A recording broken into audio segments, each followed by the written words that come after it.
বন্ধুরা, তোমরা সবাই কেমন আছো? তো আশা করছি যে যেখান থেকে আমার ভিডিওটা দেখছো সবাই অনেক অনেক ভালো আছো। চলো আজকে আমি তোমাদের সাথে একটা পুরনো ছেঁড়া নাইটি দিয়ে একটা অসাধারণ জিনিস বানিয়ে দেখাবো। তো তোমরা ভিডিওটা পুরো দেখো, তাহলে কিন্তু তোমরাও এই কাজের জিনিসটা বানিয়ে নিতে পারবে। ফার্স্টেই দেখো, তোমাদেরকে আমি এই নাইটিটা দেখাচ্ছি। এটা কিন্তু একদম পুরনো। তো দেখো এর অনেক জায়গায় ছেঁড়াও আছে উপরের দিকটা, কিন্তু নিচের দিকটা ভালো আছে। তো ফার্স্টে আমি কি করছি দেখো, নাইটিটাকে কিন্তু আমি সোজা করে ভাঁজ দিয়ে নিচ্ছি। তো সুন্দর করে সমান করে কিন্তু ভাঁজ দিয়ে নিচ্ছি। এবার ভাঁজ দেওয়ার পরে তোমাদেরকে আমি মাপটা বলে দিচ্ছি। দেখো, এই নিচ থেকে কিন্তু 32 ইঞ্চিতে দাগ দেবে।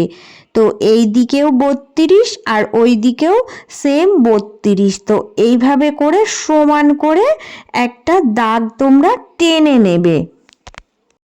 তো এবার দেখো, এবার আমি এই দাগ বরাবর সোজা কেটে নেব। তো কেটে নেওয়ার পরে তোমাদেরকে দেখাচ্ছি। দেখো, ওপরের অংশটুকু কিন্তু বাদ চলে গেল আর নিচের এই অংশটুকু থেকে গেল। তো এটা দিয়েই কিন্তু আজকে আমি তোমাদের একটা খুব কাজের জিনিস বানিয়ে দেখাবো। তো এবার দেখো, এবার আমি এই যে ওপরের যে অংশটা বাদ দিয়েছিলাম এখান থেকে একটা কাপড় কেটে নেব। তো মাপটা বলে দিচ্ছি। চওড়ায় আমি কিন্তু 4 ইঞ্চি রেখেছি, আর এই যে এই লম্বায় আমি দেখো 10-এ মাপ করেছি। তো এইভাবে করে দেখো আমি সোজা কিন্তু দাগ টেনে নিচ্ছি। তো দাগটা টানার পরে এবার আমি এটা কেটে নেব। তো টোটালি আমার এখানে 4 ভাঁজ আছে। তো 2টো কাপড়ের টুকরো বেরোবে। তো দেখো কেটে তোমাদেরকে দেখাচ্ছি। তো এই টুকরোটা আমার লাগবে। তো এই জন্য আমি এটা কেটে সাইড করে রেখে দিচ্ছি। তো এবার কিন্তু আমার আরও একটা কাজ আছে। তো দেখো, নিচের যে অংশটা আমি কেটেছিলাম এই অংশটা দেখো, আমি তোমাদের মাপ করে বলে দিচ্ছি। দেখো, এই কাটিংয়ের এখান থেকে আমি 6 ইঞ্চিতে দাগ দেব। তো 6 ইঞ্চিতে দাগ দেওয়ার পরে এই যে সোজা এই মানে সেলাইটা দেওয়া আছে, তো এই সেলাইটা আমি খুলে দেব। তো সুতোগুলো দেখো, হাত দিয়েও তোমরা খুলে নিতে পারো, আবার ছুঁচ দিয়েও খুলে নিতে পারো। তো এইভাবে করে আমি হাত দিয়ে দেখো টেনে টেনে এই সুতোটা খুলে এটাকে আমি মানে ফোল্ড করে নিলাম। তো এটা কি কাজ আছে সেগুলো তোমাদের আমি সেলাই করে দেখিয়ে দিচ্ছি। এবার দেখো, এবার আমি তোমাদেরকে আগে দেখিয়ে দিচ্ছি। এই যে আমি 2 টুকরো কাপড় আগে কেটে নিয়েছিলাম, এই কাপড় দুটো মিডিল দিয়ে দেখো জুড়ে সেলাই করে নিচ্ছি। তো এইভাবে করে আমি সেলাই করে নিচ্ছি, দিয়ে দেখাচ্ছি তোমাদের কি করব এটা।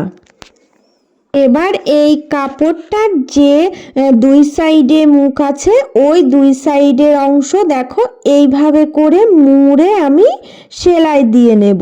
তো এক সাইড হয়ে গেলে আরও এক সাইড মুড়ে দেব, কারণ এই সুতি মানে ফুপিগুলো বেরিয়ে যেতে পারে। ওই জন্য 2 সাইডই দেখো মুড়ে আমি আগে সেলাই দিয়ে সেট আপ করে নিলাম। তো এবার দেখো, এবার কিন্তু আমি এই যে এই নিচের ঘেরটার যে সাইডে আমি সুতোগুলো খুলেছিলাম ওই 2 সাইড কিন্তু মুড়ে সেলাই করব। তো দেখো, এই যে এক সাইড মুড়ে সেলাই করার পর অপর সাইডটা সেমভাবে মুড়ে আবার সেলাইটা দিয়ে দেব। তো এবার দেখো, এবার কি করব, এই যে আমি কাপড় পট্টির জন্য কেটেছিলাম, তো এই কাপড়টাতে আমি কিন্তু জোড়া দেব। এবার দেখো, এখান থেকে রেখে সোজা কিন্তু সেলাই দেব। তো মাঝে মাঝে কিন্তু আমি কুচি দেব। তো দেখো কিভাবে সেলাইটা দিচ্ছি, এইভাবে কুচি দিয়ে পুরোটা আমি আগে জুড়ে নেব। তো এবার দেখো, এবার জোড়া হয়ে গেলে আমি এখান থেকে কিন্তু মুড়ে দেব। তো মুড়ে দিয়ে দেখো, সামনের কাপড়টা মুড়ে দিয়ে আমি সোজা এর ওপর দিয়ে আরও একটা সেলাই দেব, দিয়ে এটা আমি কভার করে সেট আপ করে নিচ্ছি। তো দেখো পুরোটাই কিন্তু আমি এইভাবে করে সেলাই করে জয়েন করে নিচ্ছি। তারপরে তোমাদেরকে দেখাচ্ছি যে এটা আমি কি তৈরি করলাম। তো প্রত্যেক দিনই তো আমি নিত্য নতুন কোনো না কোনো জিনিস শেয়ার করি। তো ভাবলাম আজকে পুরনো একটা ছেঁড়া নাইটি দিয়ে তোমাদের সাথে এই মানে ড্রেসটা শেয়ার করি। তো এটা কিন্তু ভীষণ কাজের একটা জিনিস, তো তোমরা দেখলেই বুঝতে পারবে। এবার আমি তোমাদের সাথে শেয়ার করছি যে এটা আমি কি বানালাম। তো তোমরা নিশ্চয় বুঝতেই পেরেছো। তো দেখো কেমন হয়েছে। এবার দেখো এটা কি বানালাম বলো তো, এটা একটা গোল কাটিং সায়া বানালাম। তো সায়া তো সবাই বানাতে পারে, তো আজকে আমি তোমাদের একদম সহজভাবে ঘরে পড়ে থাকা পুরনো ছেঁড়া নাইটি দিয়ে কিভাবে সায়া বানাবে সেটা শেয়ার করলাম। তো মেশিন ছাড়াও হাতে কিন্তু শুধুমাত্র ওই পট্টিটা জুড়ে নিলেই হবে। তোমরা কিন্তু রোজ ব্যবহার করার জন্য একটা নিজেদের এরকম সায়া কিন্তু বানিয়ে নিতেই পারো।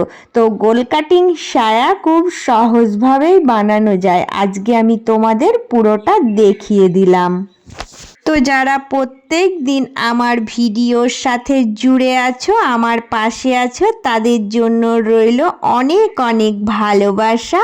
আর যারা নতুন বন্ধু, প্লিজ তোমরা চ্যানেলটা সাবস্ক্রাইব করে নিয়ে পাশে থেকো। আর অনেক অনেক ভালো থেকো, সুস্থ থেকো।